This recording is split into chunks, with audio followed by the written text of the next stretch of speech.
Chapter 3. So far, we have 4 or 5 main characters. The most main character is this little girl named Thea, who is a piano student who has a instructor who has a somewhat of a drinking problem. She has a mother who is sort of a cross between Ma Kettle and Martha Stewart. She has a doctor who's been taking a lot of interest in her, and her father is a preacher, and Thea is recovering from a sickness, and we'll see what happens in this chapter. This is the third chapter of the first, subchapter of the first chapter. Being sick was all very well, but Thea knew from experience that starting back to school again was attended by depressing difficulties. One Monday morning she got up early with Axel and Gunnar, who shared her wing room, and hurried into the back living room between the dining room and the kitchen. There, beside a soft coal stove, the younger children of the family undressed at night and dressed in the morning. The older daughter, Anna, and the 2 big boys slept upstairs, where the rooms were theoretically warmed by stovepipes from below. The first and the worst thing that confronted Thea was a suit of clean, prickly red flannel, fresh from their wash. Usually the torment of breaking in a clean suit of flannel came on Sunday, but yesterday, as she was staying in the house, she had begged off. Their winter underwear was a trial to all the children, but it was the bitterest to Thea because she happened to have the most sensitive skin. While she was tugging it on, her Aunt Tillie brought in warm water from the boiler and filled the tin pitcher. Thea washed her face, brushed and braided her hair, and got into her blue cashmere dress. Over this she buttoned a long apron with sleeves, which would not be removed until she put on her cloak to go to school.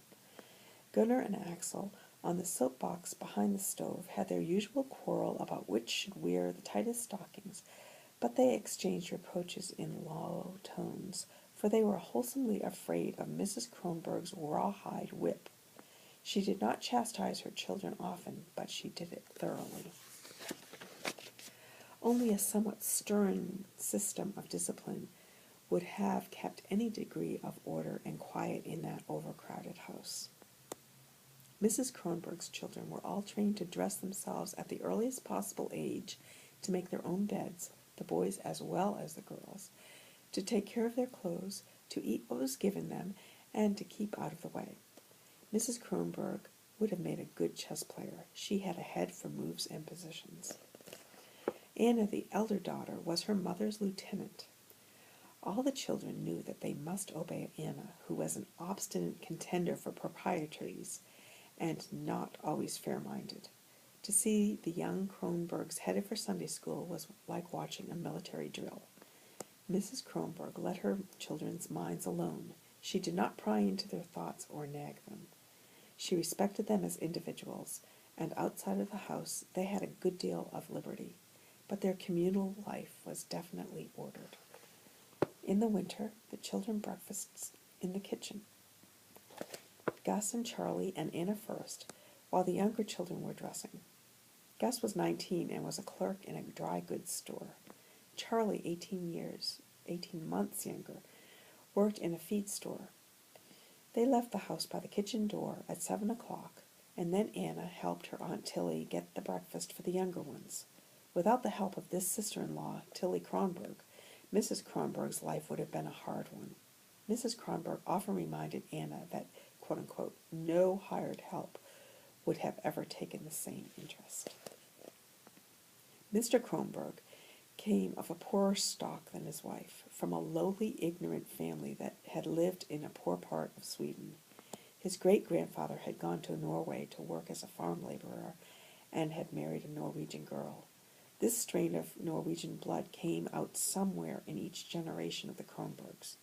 The intemperance of one of Peter Kronborg's uncles and the religious mania of another had been alike charged to the Norwegian grandmother.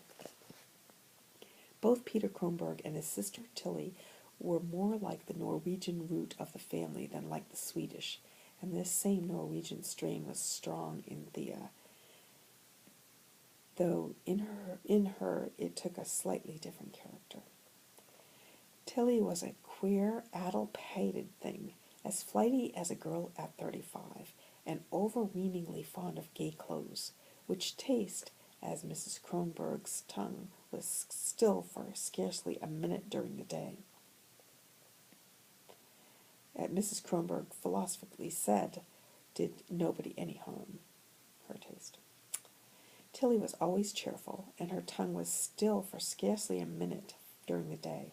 She had been cruelly overworked on her father's Minnesota farm when she was a young girl, and she had never been so happy as she was now, had never before, as she said, had such social advantages. She thought her brother the most important man in Moonstone. She never missed a church service, and much to the embarrassment of the children, she always, quote-unquote, spoke a piece at the Sunday school concerts. She had a complete set of, quote-unquote, standard recitations, which she conned on Sundays. This morning, when Thea and her 2 younger brothers sat down to breakfast, Tillie was remonstrating with Gunnar because he had not learned the recitation assigned to him for George Washington Day at school. The unmemorized text lay heavily on Gunnar's conscience as he attacked his buckwheat pancakes and sausage. He knew that Tillie was in the right, and that when the day came he would be ashamed of himself. "I don't care," he muttered, stirring his coffee.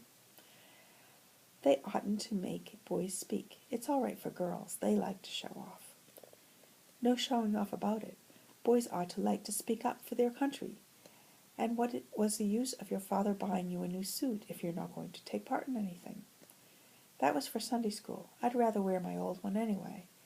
Why should they give the piece to Thea?" Gunnar grumbled. Why didn't they give the piece to Thea? Tillie was turning buckwheat cakes at the griddle. "Thea can play and sing, so don't need to speak. But you got to know how to do something, Gunnar, that you have. What are you going to do when you get big and want to get into society if you can't do nothing? Everybody will say, can you sing? Can you play? Can you speak? Then get right out of society. And that's what they'll say to you, Mr. Gunnar." Gunnar and Alex grinned at Anna, who was preparing her mother's breakfast. They never made fun of Tillie, but they understood well enough that there were subjects upon which her ideas were rather foolish.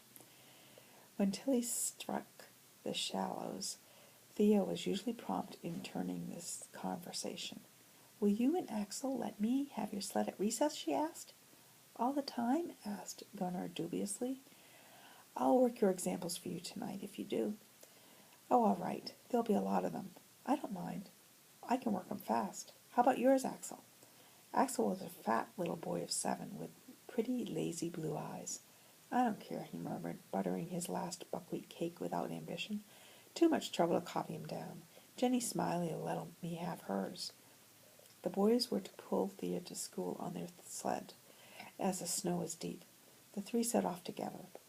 Anna was now in the high school, and she no longer went with the family party, but walked to school with some of the older kids who were her friends, and wore a hat, not a hood, like Thea. Song of the Lark.